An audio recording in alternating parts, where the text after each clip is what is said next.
శ్రీ గురుభ్యో నమః. శ్రీమాత్రే నమః.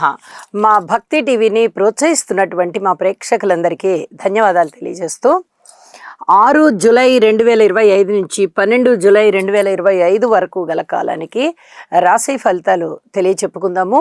ముందుగా గ్రహస్థితులు. వృషభ రాశిలో శుక్రాచార్యుల వారు ఉన్నారు. మిథున రాశిలో గురువుగారు రవి, కర్కాటక రాశిలో బుధుడు, సింహరాశిలో కుజకేతువులు, తులారాశిలో చంద్రుడు, కుంభరాశిలో రాహువు, ఇక మీన రాశిలో శనిగారు. వారాంతానికి వచ్చేటప్పటికి చంద్రుని యొక్క స్థితి మాత్రమే మారి ఉన్నది. అయితే గ్రహస్థితుల యొక్క ఫలితాలు కానీ, సమ్మేళనాల ఫలితాలు కానీ, అలాగే దృష్టుల యొక్క ఫలితాలు కానీ ఏ విధంగా ఉన్నాయి అని ఒకసారి పరిశీలన చేస్తే, గురు రవిల కలయిక గురు మూఢమిని తెలియజేస్తోంది. గురువు గారి యొక్క శక్తి కొంచెం తగ్గింది అన్నట్టుగా తెలియజేస్తోంది. అయితే ఇది శుభకార్యాలు చేయడానికి ఈ సమయంలో పనికిరాదు, కానీ ఇతరత్ర విషయాలలో గురువుగారి యొక్క దృష్టులు బాగా పనిచేస్తూ ఉంటాయి.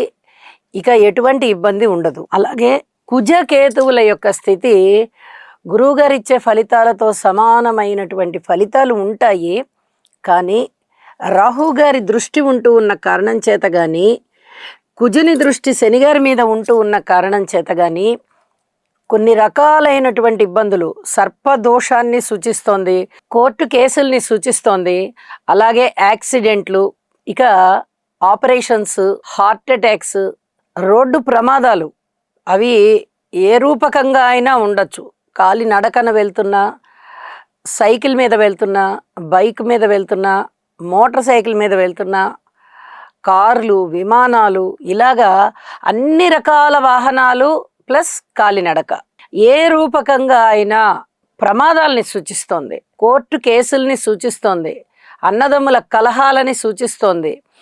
ఈ కలయికలు కానీ, దృష్టిలు కానీ అంత మంచిది కాని కారణం చేత తప్పనిసరిగా కుజ, కేతు, రాహు, శని గ్రహాలకి జపాలు చేయించుకోవాలి, లేదా స్తోత్రపారాయణాలు చెయ్యాలి.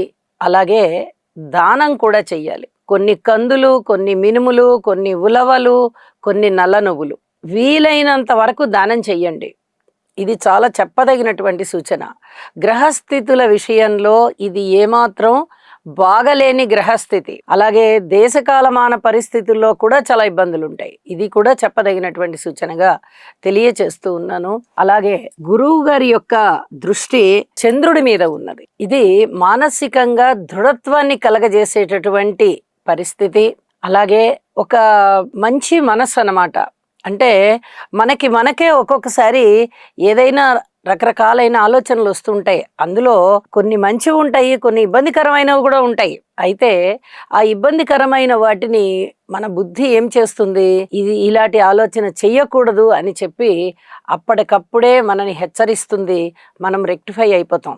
ఇక అలాంటిది కూడా లేకుండా పూర్తిగా మంచి ఆలోచనలకే తావిస్తూ మానసిక దృఢత్వాన్ని కలిగి ఉంటూ 10 మందికి ఉపయోగపడే విధంగా మన యొక్క ప్రవర్తన, మన యొక్క ఆలోచనలు ఉండేటట్టుగా చేస్తుంది. గురువు యొక్క దృష్టి అంత గొప్పది. పైగా చంద్రుడి మీద ఇంకా అద్భుతమైన దృష్టి. అలాగే గురువు గారి యొక్క దృష్టి రాహు మీద పడుతూ ఉంది. నాస్తిక భావాల్ని పెంపొందింపజేస్తుంది.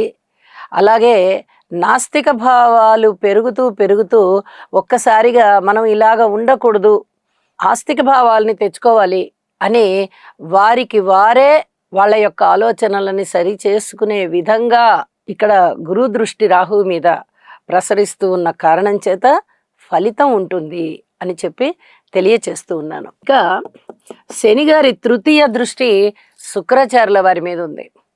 వైవాహిక జీవితంలో ఇబ్బందులు, ప్రేమ విషయంలో ఇబ్బందులు, అన్యోన్యత అనురాగాల విషయంలో ఇబ్బందులు, వ్యాపార విషయంలో ఇబ్బందులు, ఇవన్నీ ఉండడానికి అవకాశం ఉంది. తప్పనిసరిగా పరిహారాలు తెలియచేస్తున్నాను కాబట్టి ఇవన్నీ చేసుకోండి. ఈ చెప్పినటువంటి గ్రహ స్తోత్రాలు తప్పనిసరిగా పఠించండి. ఇక రాశుల్లోకి వెళ్దాం. మకర రాశి వారికి ఈ వారం రోజుల కాలము 4 గ్రహాల యొక్క ఉనికి అత్యద్భుతంగా ఉంది. రాహుబలం లేకపోయినా, కేతుబలం లేకపోయినా, గురుబలం లేకపోయినా, శనిగారి బలంతో కలిగి ఇంకా 3 గ్రహాలు ఫలితాన్ని ఇస్తున్నాయి అంటే మకర రాశి వారు అదృష్టం వెంట పెట్టుకొని ఉన్నారన్నమాట. ఈ అదృష్టం ఏ ఏ రూపకాలుగా ఉంది?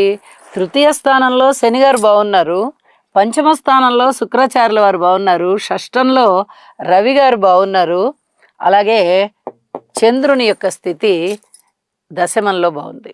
ఉద్యోగ జీవితంలో చాలా సంతృప్తికరంగా ఉంటారు, మాతృవర్గ రీత్యా బాగుంటుంది, జీవనం బాగుంటుంది, జీవిత ఆశయం బాగుంటుంది, అది నెరవేరుతుంది. కార్మికులు, కర్షకులు, నేత పనివారు, చేతి వృత్తుల వారు ఇచ్చేది వారందరికీ శ్రమ ఎక్కువగా ఉండబోతోంది. రైతులకి వారు అనుకున్న పనులు అనుకున్నట్టుగా ప్రారంభించగలుగుతారు. అలాగే రుణ సదుపాయాలు బాగా దొరుకుతాయి. సంతానం రీత్యా చాలా చాలా బాగుంటుంది. అన్నదమ్ముల సహాయ సహకారాల రీత్యా బాగుంటుంది. ఇక్కడ చెప్పదగినటువంటి ఇంకొక సూచన ఏమిటి అంటే కోర్టు కేసులు, ఇది ముఖ్యంగా చెప్పుకోవాల్సినటువంటి విషయం. చాలా బలమైనటువంటి స్థితులు కలిగి ఉన్నాయి గోచారంలో. ఈ కుజ, కేతు, రాహు, శనిగారుల యొక్క స్థితులు బాగా లేని కారణం చేత కోర్టుకి సంబంధించిన పనులు, రోడ్డు ప్రయాణాలకు సంబంధించి, రోడ్డు ప్రమాదాలకు సంబంధించి, అలాగే ఆరోగ్యానికి సంబంధించి, ఇలాంటి వాటికి సంబంధించిన ఏవైనా సరే మీరు కొద్దిగా అలర్ట్గా ఉండాలి. ఇది చెప్పదగినటువంటి సూచన. రోడ్డు ప్రమాదాల విషయంలో మనం అలర్ట్గా ఉంటే సరిపోతుంది. చాలా జాగ్రత్తగా ఎక్కడ ప్రమాదం లేకుండా ప్రయాణాలు చేయవచ్చు. మరి మిగతా విషయాల్లో ఎలా అలర్ట్గా ఉంటామండి అంటే ఆ పరిస్థితులు ఏర్పడకుండా ముందు జాగ్రత్తలు తీసుకోవాలి. ఏదైనా కలహానికి తయారవుతుంటే ఇప్పుడు కాదు తర్వాత ఈ విషయాలు మాట్లాడుకుందాము అని చెప్పి వాయిదా వేసుకోవాలి. లేదంటే ఇక్కడ కాదు, ఈ ప్రదేశంలో కాదు, మనం నలుగురు పెద్ద మనుషుల్ని పిలుచుకొని అనుకూలమైన వాళ్ళని చక్కగా తీర్పు అడిగి వాళ్ళ చేత చెప్పించుకుందాము అనుకోనైనా వాయిదా వేయాలి. లేదా ఇప్పుడు చాలా ధనం పెట్టవలసి వస్తుంది కదా ఈ కోర్టులకి వాటికి, కొన్నాళ్ళు వాయిదా వేసుకుందామనైనా వాయిదా వేసుకోవాలి. ఇలా ఏదో ఒక వంకతో మీరు అప్పుడున్న పరిస్థితిని వాయిదా వేసుకోవడం చాలా చాలా మంచిది అని చెప్పి తెలియజేస్తున్నాను. మిగతా అన్ని విషయాలు బాగున్నాయి. వివాహాది శుభకార్యాలు ఇప్పుడు కుదిరేటట్టుగా లేవు, కానీ మీరు ప్రారంభించిన పనులలో విజయావకాశాలు ఉండడము, చక్కటి స్నేహితుల యొక్క సహాయ సహకారాలు ఉండడము, సంతాన రీత్యా బాగుండడము ఇత్యాది ఇవన్నీ కూడా బాగుంటూ ఉద్యోగ జీవితంలో కూడా మంచి తృప్తినిస్తున్నాయి అంశాలు అని చెప్పి తెలియజేస్తున్నాను. ఇక వారాంతంలోకి వెళ్ళేటప్పటికి చంద్రుడు రాశిలోకి వచ్చి మిమ్మల్ని ఎంత బలోపేతం చేశారంటే మానసికమైనటువంటి దృఢత్వం కలుగుతోంది, ఆలోచన కలుగుతోంది, భార్యాభర్తల మధ్య అన్యోన్యత పెరుగుతోంది, వివాహాది శుభకార్యాలు కుదరడానికి ఇంకా కొన్ని రకాల మాటలు అటు ఇటు ముందరికి జరుగుతూ ఉన్నాయి. అంటే కదలికలు బాగున్నాయి. ఇలాగా అనేక రకాలుగా మీకు మానసికోల్లాసం పెరిగే విధంగా ఉన్నది. అయితే ఈ చెప్పినటువంటి గ్రహాల యొక్క స్తోత్రపారాయణాల మటుకు తప్పనిసరిగా చేసుకుని నష్టాన్ని తగ్గించుకోవాల్సిందిగా సూచన చేస్తూ ఉన్నాను. ఈ మకర రాశి వారికి అదృష్టం ఏ విధంగా ఉంటూ ఉన్నది అని అనుకుంటూ ఉన్నాం కదా. అయితే సంతాన విషయంలో చాలా చక్కటి అనుకూలత సిద్ధిస్తోంది. స్వస్థానంలో శుక్రాచార్యుల వారి యొక్క స్థితి ఎంత అనుకూలత అంటే వీరు సంతానం వీరి పట్ల చాలా చాలా ప్రేమగా బాధ్యతగా ఉంటారు. అలాగే వీరు కూడా సంతానం పట్ల అదే ప్రేమతో బాధ్యతతో ఉంటారు. ఈ సంతృప్తికరం అనేది మ్యూచువల్ అండర్స్టాండింగ్ మీద, పిల్లలు ఎదిరిస్తూ ఉన్నా ఐకమత్యం లేకపోయినా సంతృప్తి కలగదు. పిల్లలు ప్రేమగా ఉండాలి, అలాగే తల్లిదండ్రులు కూడా ప్రేమను అందించాలి. ఈ రకమైనటువంటి పరిస్థితులు ఉన్నప్పుడే సంతృప్తి కలుగుతుంది. ఇక్కడ చాలా మెండుగా ఉన్నాయి పరిస్థితులు. అంతేకాదు శుక్రాచార్యుల వారి బలము ఏ విధంగా ఉంది అంటే మీరు ఏదన్నా ఉపాసన మార్గంలో ఉన్నాము అన్నా కూడా ఆ ఉపాసనని చాలా దీర్ఘంగా చేయించగలుగుతుంది, భగవంతుడి యొక్క ఆశీస్సులు ఇప్పించగలుగుతుంది.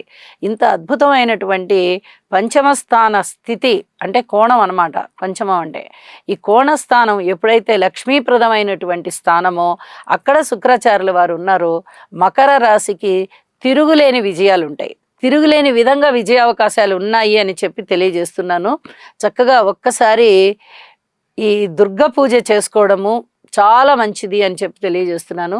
సుబ్రహ్మణ్యేశ్వర స్వామి ఆలయంలో అభిషేకం చేయించండి, చాలా అత్యద్భుతమైన మనశ్శాంతి ఉంటుంది మీకు అని చెప్పి తెలియజేస్తూ శుభం.